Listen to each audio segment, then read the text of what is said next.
saya berulang kali saya sampaikan sama Kanda Danjeng, saya sangat salut sama beliau. Karena apa? Di masa-masa senja beliau kan 60 nih, ini kan waktunya santai, dia mencari ketenangan yang lebih tenang walaupun segala resiko dia ambil. Ini memang luar biasa. Saya mengerti, saya mantan pendeta. Seorang mualaf yang baik itu tidak mungkin meremehkan kitab suci yang diyakini sejak awal.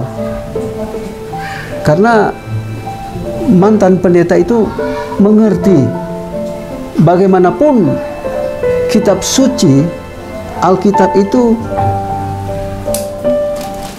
adalah ada firman Allah, ada suara-suara Allah yang tertulis. Jatuh beliau, stroke, langsung mendadak, bicaranya afasia. Beliau sudah sakit jantung. Pernah di depan saya pun beliau sudah pernah mau lewat beberapa kali. Istilahnya mau lewat itu seakan-akan mau menjelang kematian, begitu. Pengalaman dari orang-orang yang saya tahu, dokter itu bijaksana. Dia selalu bilang bahwa ini nggak boleh lebih. Tapi ini tanpa disadari Ko Agus lebih. Tapi ya ini nih, ini yang dipakai sama Ko Agus.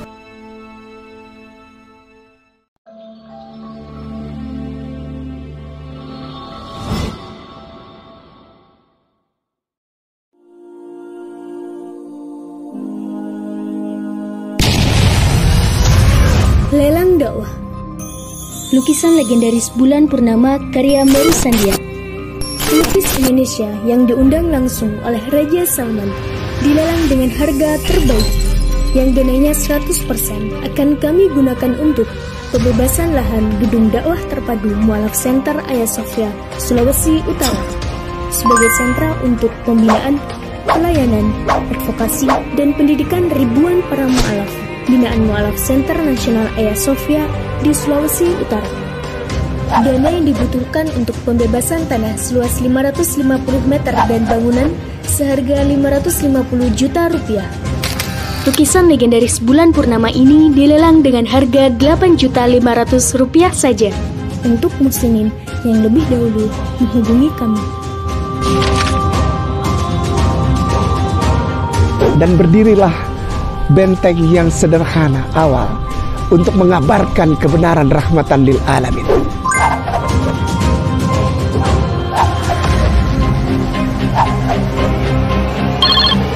A'udzubillahi minasyaitonirrajim. Bismillahirrahmanirrahim.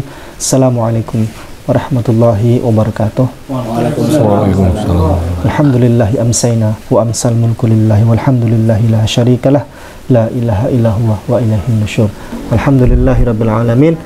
Para hadirin yang kami muliakan, para penonton sekalian, kaum muslimin di seluruh Indonesia, Ko Agustan, mantan pendeta. Alhamdulillah kami hadir di rumahnya dan beliau semakin hari semakin sehat. Dulu jatuh beliau, stroke, langsung mendadak, bicaranya afasia. Afasia itu kalau ngomong tidak jelas. Sekarang sudah mulai jelas. Alhamdulillah. Perlu kami jelaskan bahwa beliau bukan menjadi kutuk, bukan dikutuk, bukan. Tetapi memang pas kebetulan sakitnya beliau yang pertama sejak sebelum masuk Islam, waktu beliau jauh, waktu masih jadi pendeta, masih Kristen itu, beliau sudah sakit jantung. Beliau sudah sering sakit-sakitan dan sakitnya udah parah. Waktu masuk Islam yang lalu, apalagi beliau sering berkeliling dan pernah di depan saya pun beliau sudah pernah mau lewat beberapa kali. Istilahnya mau lewat itu seakan-akan mau menjelang kematian, begitu. Jadi posisinya memang parah sejak sebelum beliau masuk Islam. Yang kedua, beliau setelah operasi jantung yang lalu itu terlalu banyak minum obat pengencer darah, ditambah lagi minum obat-obatan suplemen, ditambah lagi minum obat-obatan suplemen dari kiriman dari subscriber itu. Beliau minum obat-obatan banyak, nggak ukuran, ingin cepat sembuh, jadinya stroke mendadak. Mungkin akan dibantu dijelaskan oleh Tuan Guru yang mengerti banyak, dan beliau yang selalu mendampingi Ko Agustan kemana-mana, ke rumah sakit kemana-mana. Beliau tahu riwayatnya, bahkan obat-obatannya hafal, yang diminum apa hafal. Nah, ini penyebab stroke mendadak. Mari, silakan. Oke, terima kasih. Bismillahirrahmanirrahim. Assalamualaikum warahmatullahi wabarakatuh. Tempo hari sebetulnya yang bicara di telepon itu adalah saya. Ya, sekarang saya singkat saja.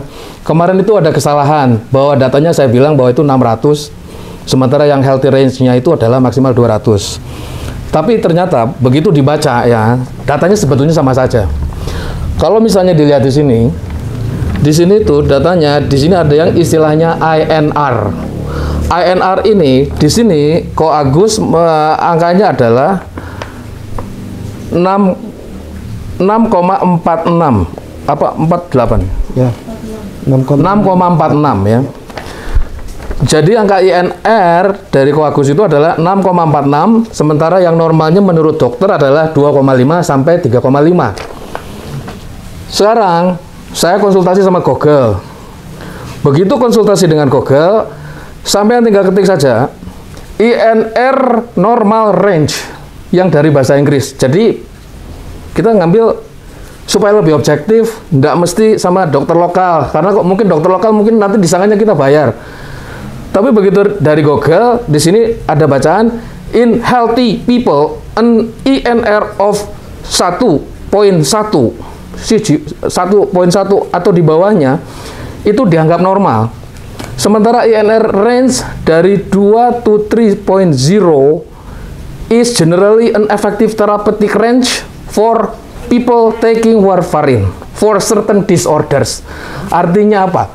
Kalau ngambil obat pengencer darah, maka yang dianggap normal adalah 2.0 sampai 3.0. Sementara Ko Agustan di sini nanti bisa di screenshot ya. Di sini adalah 6,46, artinya lebih dari 2 kali lipat. Pengalaman dari orang-orang yang saya tahu, dokter itu bijaksana. Dia selalu bilang bahwa ini nggak boleh lebih. Tapi ini tanpa disadari Ko Agus lebih. Jadi ini sebetulnya sudah terprediksi, apalagi kondisi Ko Agus itu tidak dalam keadaan baik-baik saja. Sekian, jadi kerjanya seperti begitu. Beliau mau minum pengencer darah, dikhawatirkan ini salah dokter. Bukan tidak, saya nggak bilang. Sekarang dokter kan juga sudah punya batasan. Dan kalau misalnya si obatnya itu misalnya tidak cocok, biasanya dokter kasih saran untuk ganti obat. Nah, ini penggunaan obat-obatan yang di luar obat dari dokter itu sebetulnya atas kemauan sendiri. Karena Ko Agus pengen cepat sembuh ya, betul kan? Seperti itu. Dan dikasih juga oleh subscriber. Ini dikirim. Saya sudah berkali-kali kasih tahu sama Ko Agus, saya bilang, ini pengencer darah ini nggak bagus. Saya bilang kasus guru saya yang dioperasi jantung, tapi nggak lama kemudian dia dikasih obat pengencer, tapi karena usianya sudah terlalu tua, dia nggak kuat, akhirnya qadarullah meninggal. Dan kemudian ada komen bahwa itu sebetulnya disebabkan stroke-nya itu disebabkan oleh pengencer darah. Tubuhnya tidak bisa mentoleransi. Jadi sekali lagi ya, ini disclaimer, saya nggak bilang bahwa ini kesalahan dokter. Dokter sudah kasih tahu range yang normalnya berapa. Tapi itu adalah pilihan Ko Agustan untuk mengambil obat tambahan sehingga range-nya menjadi 6,46. Ya, mohon dibantu info kenapa dokter memberikan obat pengencer darah. Ya, jadi saya sudah bilang lewat telepon kan, itu sebetulnya adalah dilema. Ya. Kalau misalnya menggunakan obat pengencer darah itu sebetulnya, kalau pemahaman saya itu adalah antikoagulan. Jadi supaya tidak ada penggumpalan yang bisa menyumbat jantungnya Ko Agus. Jadi memang harus diencerkan. Tapi ibaratnya ya, kalau misalnya kita minum kopi, kopinya cuma 1 sendok kan tidak apa-apa. Tapi kalau kopinya 4/5 gelas, kira-kira apa yang terjadi? Jantungnya akan bakalan empot-empotan. Dokter nggak bilang 4/5, cuma cukup 1 sendok saja. Jadi ini sebetulnya prosedur yang dilangkahi oleh Ko Agus yang tidak diketahui. Saya sudah kasih tahu sebetulnya gitu. Oke, baik. Terima kasih yang terbanyak ya Ustadz. Saya mohon dibantu komentar dari sahabat sesama mantan pendeta. Nah, beliau sebelumnya Tuan Guru minta tolong dibantu tadi komentar terkait beliau yang masuk Islam dalam kondisi tua tadi itu. Iya, saya berulang kali saya sampaikan sama Kanda Danje. Saya sangat salut sama beliau karena apa? Di masa-masa senja beliau kan 60 nih. Ini kan waktunya santai. Kalau di Manado mah saya pernah tinggal di sana. Makan minum mah nggak bakal kurang di sana tempatnya. Apalagi di sana kan juga orang suka ini ya, berpesta ya istilahnya. Kalau makan minum, cuma di satu sisi dia mencari ketenangan yang lebih tenang walaupun segala resiko dia ambil. Ini memang luar biasa. Dan saya juga terima kasih Kanda Danje ke sini dengan teman-teman yang lain bersama tim ya. Ini bentuk perhatian yang luar biasa. Oke. Bismillahirrahmanirrahim. Alhamdulillahirabbil alamin. Saya datang di tempat ini menemui langsung Ko Agustan. Saya mendengar langsung kesaksian dari Ko Agustan serta keluarga yang sebenarnya apa yang telah terjadi. Saya mengerti, saya mantan pendeta. Seorang mualaf yang baik itu tidak mungkin meremehkan kitab suci yang diyakini sejak awal. Karena mantan pendeta itu mengerti bagaimanapun kitab suci, Alkitab itu adalah ada firman Allah, ada suara-suara Allah yang tertulis. Ya, lalu kita abaikan. Saya pikir seorang mualaf, sekali lagi saya katakan, benar-benar mualaf, dia meyakini Al-Quran. Semakin dia meyakini Al-Quran, pasti tetap juga tidak akan meremehkan kitab suci Kristen. Karena di Indonesia ini adalah multi agama, multi tolerans.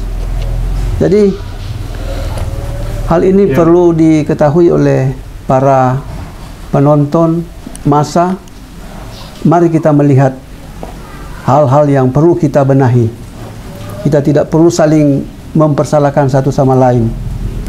Ya, saya tidak perlu banyak komentar karena telah dijelaskan oleh beberapa pembicara awal. Terima kasih. Oke, baik. Ini saya izin ada tambahan terkait INR ini. Oke, ini ada tambahan ya di bawahnya nih. Di bawahnya di sini ada tulisan what is the danger level for INR. Di sini dibilang INR level above 4.9 are considered critical values. Betul kan? Increase the risk of bleeding. 4,9. Artinya di atas 4,9 itu masuk ke kritis dan bisa membuat resiko pendarahannya semakin tinggi. Oh ya, di sini teksnya bilang begini. The INR goal for people who take warfarin is usually from 2 to 3.5. A value higher than 3.5 increases the risk of bleeding problems. Jadi di atas 3,5 itu tidak baik, itu bahaya sekali itu. Many things can affect the way warfarin works. Tapi Koagus bukan ngambil warfarin, tapi obat yang jenis lain. Some natural health products and other medicine can make warfarin work too well. That can raise the risk of bleeding. Ini di kasusnya Koagus digabung obat dan satu lagi. Apa ini perlu ditunjuk? Apa ini? Mana? Ini suplemen. Ini suplemen. Ya, ditutup saja mereknya. Tapi ya ini nih, ini yang dipakai sama Koagus. Ini dan obat dari dokter. Jadi disclaimer ya, ini bukan salah dokter. Tapi ini kemauan dari free will-nya Koagus. Ya, Koagus. Ya, terima kasih. Oke. Baik. Gak apa-apa. Ini juga pengencer darah dia. Yang obat ini ada mengandung pengencer darah juga. Jadi double, makanya bisa tinggi kan, keenceran darahnya. Baik. Oke, saya akan minta tolong Pak Haji Atik memberikan sepatah kata, dua kata. Nanti ketika Pak Agustan sembuh, apa yang mau dijalankan? Maksudnya mau gerak bareng lagi atau bagaimana? Bagaimana Pak Haji Atik? Assalamualaikum warahmatullahi wabarakatuh. Waalaikumsalam. Alhamdulillah, kita bersyukur kepada Allah. Untuk saat ini, detik ini kita berkumpul di tempatnya Ko Agustan dalam rangka silaturahim ini. Amin ya Allah. Karena nengok orang sakit itu suatu kewajiban. Yang sini sakit 2 orang. Sakit 2 orang. Yang sini sakit 2 orang. Satu beliau, satu ibunya beliau. Oh, satu mamanya. Yang sudah masuk Islam. Istrinya juga sakit. Istrinya juga sakit. Kanker. Masya Allah. Ya itulah ujian. Ya. Jadi hidup ini tidak akan pernah lepas dari ujian. Gitu. Jadi jelas ya, saya ulangi lagi bahwa hidup ini tidak akan pernah lepas dari ujian. Nah ini, barang siapa yang kuat dalam ujian ini, tetap kokoh imannya, insya Allah ahli surga. Amin. Nah, ini makanya Ko Agustan ini mudah-mudahan bukan kena kutukan, kata bahasa Jawa kena walat, tapi ini memang sudah kodratullah. Karena istrinya juga sakit, kalau nggak salah sakit apa? Kanker. Nah ini Agustan sakit, mamanya juga sakit nih di belakang Agustan di kamar belakang. Nah ini semuanya adalah hakikatnya memang takdir Allah gitu. Jadi kita nggak bisa apa-apa, tidak ada hubungannya dengan ini dan itu gitu. Ya mungkin seperti itu saja dulu ya kan. Nah, saya kembalikan kepada Ustadz ini. Ya baik. Ustadz Rizal memberikan komentar closing terakhir. Oh. Oke. Bismillah. Semua hidup ini teman-teman pemirsa, Allah sudah garis bawahi yang ditakdirkan oleh Allah, insya Allah surga, karena mereka punya prestasi. Rasulullah SAW dengan prestasinya sangat luar biasa. Ada Masjid Nabawi. Selanjutnya kita runut ke bawah, 10 sahabat Nabi yang dijamin oleh Allah masuk surga, semuanya punya prestasi. Salah satunya adalah Umar bin Khattab, Abu Bakar As-Siddiq, terus Abdurrahman bin Auf, salah satunya prestasinya dengan sedekahnya. Kami semua jauh-jauh, ada dari Malang, ada dari Bandung, ada dari Jakarta, karena satu iman Islam. Oleh karena itu kami tunjukkan prestasi Anda teman-teman semua untuk saudara-saudara kita Muslim yang ada di sini. Apa di hadapan Allah yang akan diberikan jawaban yang pasti. Tunjukkan bahwa kita bersaudara. Dengan cara apa? Buktikan dengan banyak mendoakan, minimal mendoakan Ko Agustan dan kawan-kawan untuk istiqomah di jalan dakwah, untuk istiqomah di atas kebenaran, yaitu dinul Islam. Buktikan ketika Allah punya rezeki, ada hak kaum muslimin, ada hak zakat di dalam itu untuk membantu mereka. Oleh karena itu, yuk mari bergabung bersama kami, bersama Ayah Sofia, bersama-sama kita tegakkan berukhuwah, bersatu padu untuk menegakkan. Jika tidak, karena kekufuran bisa, kemiskinan bisa membawa jadi kekufuran teman-teman. Itulah satu patah dari kami. Mari bergabung bersama kami untuk satu Islam. Terima kasih. Oke, baik, terima kasih. Jazakumullah khairan katsira. Barakallahu fikum. Assalamualaikum warahmatullahi wabarakatuh. Waalaikumsalam.